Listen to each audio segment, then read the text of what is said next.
All right, Anna Nicole Smith is still in the news more than 2 weeks after her death, as daily, it seems, more people pop up claiming to be her baby daughter's dad and so much more. So why are we so interested in her and the likes of Bald Britney? Media commentators Wayne Hope and Deborah Hill-Cohn are with me to discuss the significance of the continuing coverage of the death of Anna Nicole Smith. Good morning to you both. Hi. Why do you think it is... I mean, you know, she's dead now. She's dead and gone. Why are we still picking over it? Well, it is actually quite an extraordinary story. I mean, it's almost as Shakespearean in the kind of tragedy and drama of her life. So, although, I mean, to start with, it's quite tempting to be snobbish and go, oh, it's also distasteful and trailer trash and hideous, which is what I Tell me more. Yes, exactly. Yeah. But, of course, it's what we love to read. But I actually think there is news value there because of the money and because of the extraordinary thing of her son dying and having a baby and her dying in that short space of time, that it does justify some coverage, but perhaps not 90 minutes as CNN gave it. I just wonder if... I mean, because there are some newsworthy things. I mean, the fortune, of course, and the fight over it. But that's not really why we're picking over it now, is it? It is just voyeurism of a sort, isn't it? Yeah, and the voyeurism has been amplified by YouTube, the internet and cell phones. Because what those developments do is they make these kinds of tabloid stories global and they occur in real time. So we get to the point now with people like Britney Spears, for example, whose entire life is under 24/7 surveillance and is just generating constant tabloid stories every second of the day. But at least Britney Spears is still alive. Do you know what I mean? I just right want at the to moment... turn Anna Nicole Smith into some sort of martyr who, died. No, heaven forbid that should happen. But I mean, here we are reporting everyone who comes up to claim to be the father. Now, of course, the nanny has come out, the ex-nanny has come out, and she's sold this yarn that Anna Nicole wanted the daughter to be put on starvation rations so that she wouldn't be too... So she'd look hot. I know, mean, she's only 5 months old. I thought Nicole Smith got a pretty bad rap by the media during the battle over the will. There was this sense, like, because she was a solo mum from southern USA... And a half-wit. And she didn't deserve that money. She deserves that money like any other... I think you're being generous. I don't think she was a full half-wit, was she? There was a huge class bias in all of that coverage. I mean, she didn't deserve that money, you know. She was a comic parable. She was just treated as a joke. Yeah, but you see, I think you're being very kind. It's a joke. She had as much right to that money as any other woman whose rich husband died. Who's been married for 2 seconds to an octogenarian. As any other woman that sort of hangs around a dying old man for a couple of seconds. So you're putting your moral spin on it now. Yes, I am. Yes, I am, quite frankly. That proves my point precisely. There was a lot of class bias in the coverage of that trial. No question about it.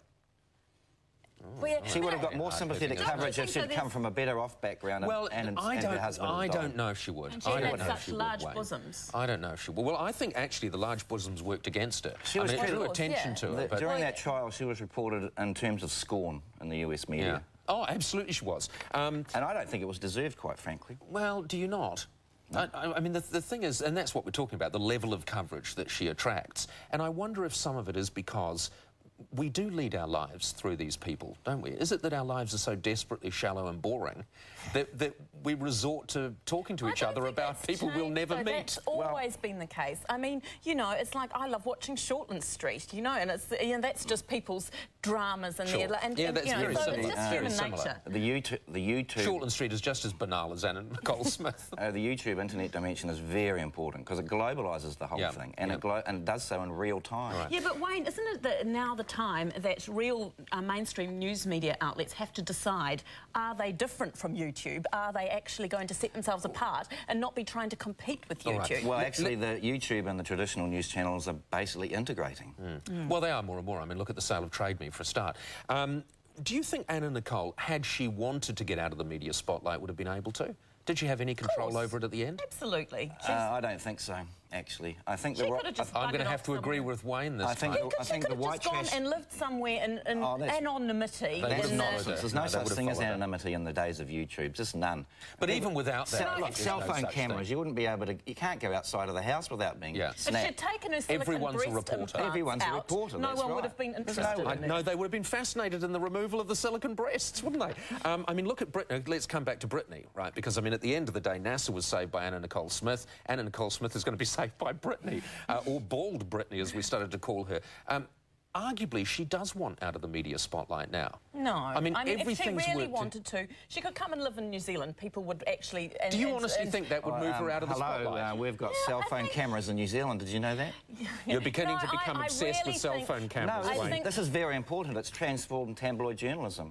There's a whole generation of trash mags out now, which, you know, Paris Are Hilton... based on that kind of photograph. Walking on a toilet roll and, you know... Visit Gawker.com. You can't actually do that without mobile telephony and cameras. Walking on a toilet roll. The whole I don't think point I've is seen that one. The whole point about this is that there is no escape, and that's why Britney Spears' mental health is breaking Yeah, you're right. down. You're right. There is no Mental health escape. She hasn't really tried, frankly. I mean, she goes to all the nightclubs I cannot see any evidence of her really trying to get out of the... She wears no knickers and gets out of a car. Well, I mean, OK, how's but you're that talking trying about to the get out of extreme end. The extreme end. But why do we so want how do you to get see those her sort of wearing no photos? knickers?